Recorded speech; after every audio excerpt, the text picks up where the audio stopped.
От началото на пандемията са събрани стотици научни доказателства за съществуването на няколко патогенетични механизма, които водят до състоянието пост-ковид, и един от тях е нарушение в кръвосъсирването и образуване на микротромби. Но съществува и друга критична причина за многообразната клинична картина, която се наблюдава – персистирането на спайк протеина на SARS-CoV-2 в тъканите, съдовия ендотел, мозъка и други жизнено важни органи.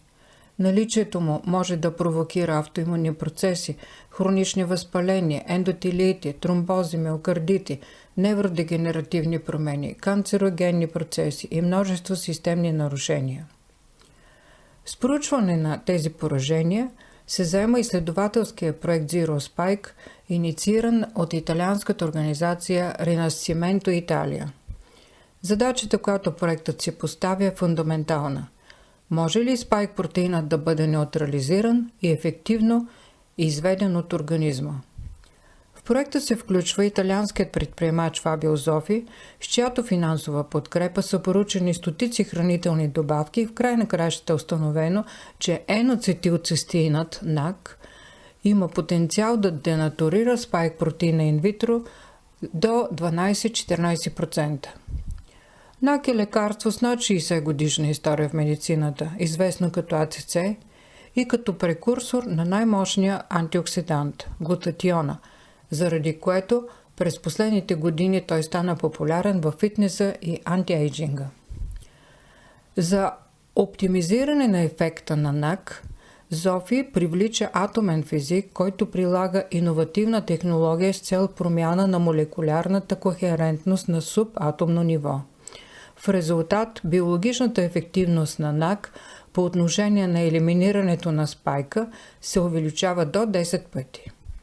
Така е създаден Augmented NAC, подсилен NAC или ANAC, който притежава уникалната способност да денатурира спайк протеина и да подпомогне извеждането му от организма чрез черния дроб и отделителната система.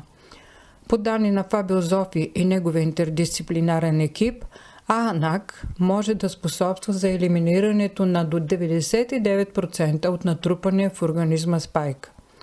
Продуктът е патентован в Европейския съюз, произвежда се в Швейцария, а у нас се представлява от Сдружение Post-COVID България.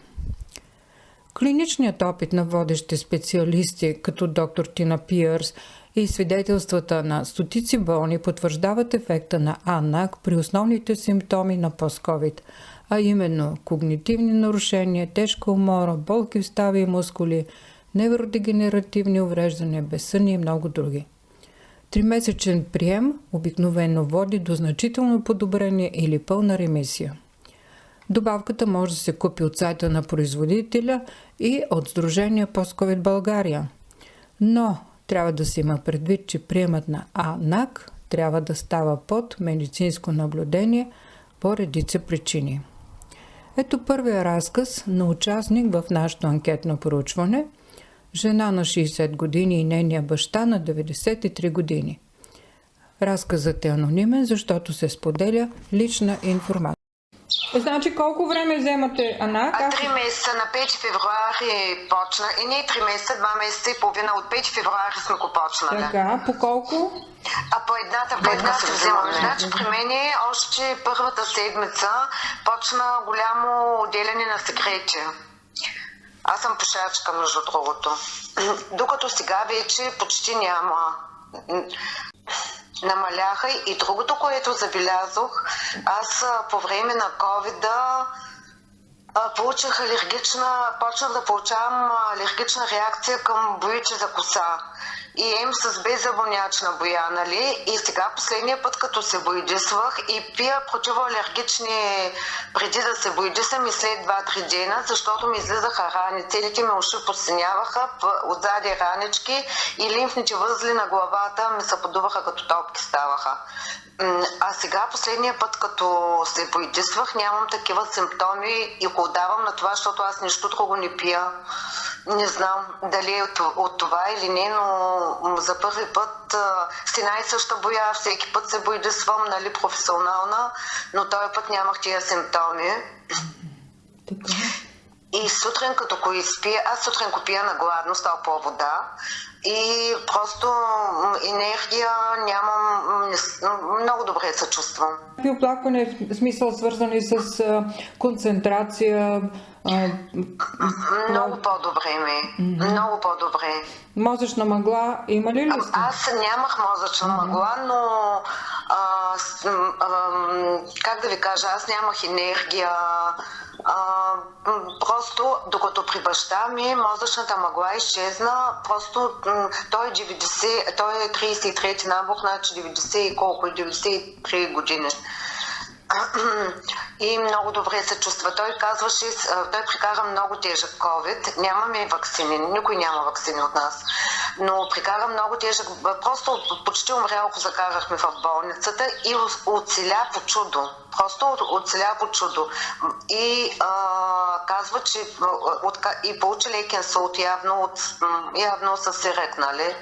И получи лекен инсулт, но той прави упражнения, така и така, но постоянно имаше чувството, че нещо го притиска в главата. Откакто кипи, няма това нещо. Но и като върви, няма това не като свята ми, просто не му беше окей преди, нали? А сега много добре се чувства. И искаме да ги продължим, нали? Може да ги продължим. Да. Нека да довършим тук с забравяне, примерно. Има ли подобряване на паметта? Има. Ами много по-добре се чувства. Много по-добре. И вие сте забелязала това като човек, който го наблюдава? Да. Добре, той взема ли други някакви добавки? Само взема това за... Какво беше там за разреждането на кръвта? Както казахме, през ден по половинка, нали се консултирах с вас? Да. Защото преди всеки ден го взема, но сега се го взема през ден по половинка. Да, добре. Високо кръвно има ли такива? Високо кръвно, не, по-скоро му падаше пулса, нали? Може би от възрастта вече. Да. Но сега се е добре, много рядко му пада пулса. Добре. На колко години казахте, че? На 93. Да, а вие на колко сте? Аз съм на 60. Добре.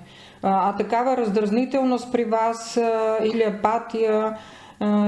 Имах я. Значи на моменти, както стоя, направо ми идва, аз работя, нали? Идва и напрегната работа. И някой път ми идва направо да се взема чанчичката и да избягам. Разбирате ли, или едно неприятно чувство, докато сега съм много по-спокойна. Много по-спокойна.